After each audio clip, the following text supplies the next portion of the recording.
क्योंकि अब कॉन्टेक्स्ट अलग है, हम ऑल टाइम हाई पर बैठे हैं, 14 दिन से आप लगातार पॉजिटिव क्लोज हो रहे हैं, एक साल का रिकॉर्ड है, कभी हमने नहीं देखा, 14 क्या 13 नहीं 12 भी दिन नहीं देखा था।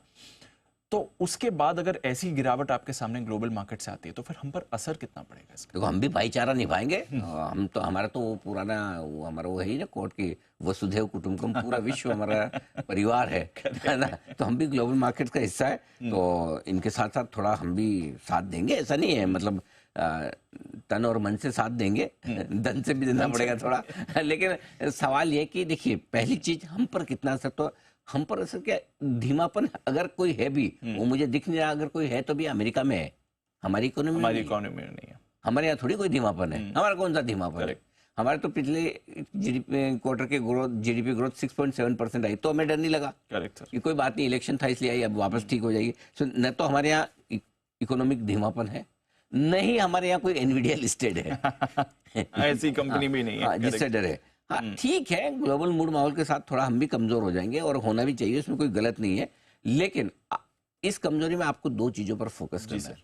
अगर ये आज के लिए बता रहा हूं मैं, अगर आज आप 24,950 के नीचे बंद नहीं होते निफ्टी पर, और बैंक निफ्टी पर 50,900 के नीचे बंद नहीं होते, तो एक रनिंग करेक्शन के तौर पे देखिए। क्यों दीप? देखिए, आप 23,900, 23,893 प्रिसाइजली, वहां से आपने 25,333 का हाई बनाया है। ठीक है, दोनों लेवल एकदम प्रिसाइज दे रहा हूं आपको, यानी कि मोटा मोटा आपने 1400 1450 पॉइंट की रिकवरी देखी है। ठीक है, अब इस 1400 पॉइंट की, 1450 पॉइंट की रिकवरी में 400 450 पॉइंट आप घट जाए तो बुरा क्या है? कोई दिक्कत नहीं है। करेक्ट। और वो 400 पॉइंट का करेक्शन आपका मोटा मोटा 24,950 के आसपास आकर बनता है।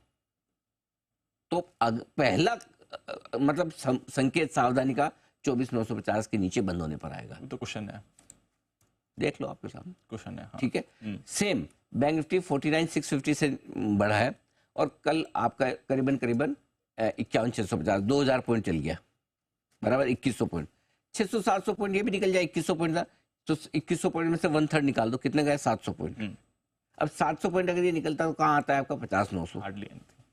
तो एग्जैक्ट लेवल भी आपके कोइंसाइड हो रहे हैं। बिल्कुल। सो मेरा ये मानना है कि अच्छा, बाकी और कोई खबर से तो हमारा मार्केट घटता नहीं है, किसी तरह का स्टेटमेंट आ जाए, कोई भी आ जाए, कोई भी और चीजें आ जाए, घटता नहीं है। न सेंटीमेंट खराब होता है, न लिक्विडिटी खराब है, एफआईज भी दम लगा के खरीदे जा रहे हैं। ठीक है, सो घटना है तो किसी न किसी ग्लोबल रीजन से जो अनएक्सपेक्टेड है वो अब आ जाए तो एक हल्का करेक्शन हम भी दे देंगे, बात इतनी सी है। अब इसमें एक ही चीज ध्यान रखने वाली है, वो ये कि आपको दो ही जगह सावधानी रखनी है जी। एक मेटल, दूसरा आईटी। मेटल लगातार कमजोर है, और इस सेक्टर पर हम लगातार बेरिश हैं, हमें लेना ही नहीं है मेटल। बीच में कोई कभी कभार एक आध ट्रेडिंग वेडिंग बेट आ जाए तो वो एक अलग बात है, वो ट्रेडिंग के हिसाब से ले लो, वो ठीक है। आईटी शेयरों में सावधानी रहनी है, लेकिन आईटी शेयरों में हम मंदी में नहीं है।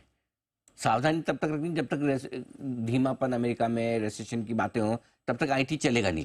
जिस दिन ये खत्म होती है उस दिन सबसे पहले ये भागेंगे। तो आईटी में हम बेरिश नहीं है, अलर्ट, सावधान है। मेटल में हम बुलिश ही नहीं, हम मतलब बेरिश ही मान लो एक तरह से, मेटल में लेना ही नहीं है, क्लियर कट है। मेटल में जब तक कोई बढ़िया ग्रोथ के संकेत ना आए तब तक मेटल नहीं लेना। सो ये दो से हमें अपने यहाँ इतना ही ध्यान रखना है, एक हल्का करेक्शन हम भी देंगे, अमेरिका के मुकाबले में कम गिरेंगे, दो मेटल और आईटी पे थोड़ा दूर रहेंगे, बात करते हैं बस। तो थोड़े ग्लोबल लिंक सेक्टर से हमें बच के रहना है। ग्लोबल में भी फार्मा भी है ग्लोबल लिंक, उसमें डर नहीं है, ना उसमें डर नहीं है।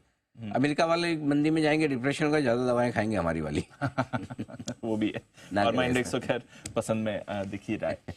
बट एक चीज और है, चलिए आज इम्पैक्ट क्या आता है, बाजार कैसे संभलते हैं, ये एक फोकस में रहेगा।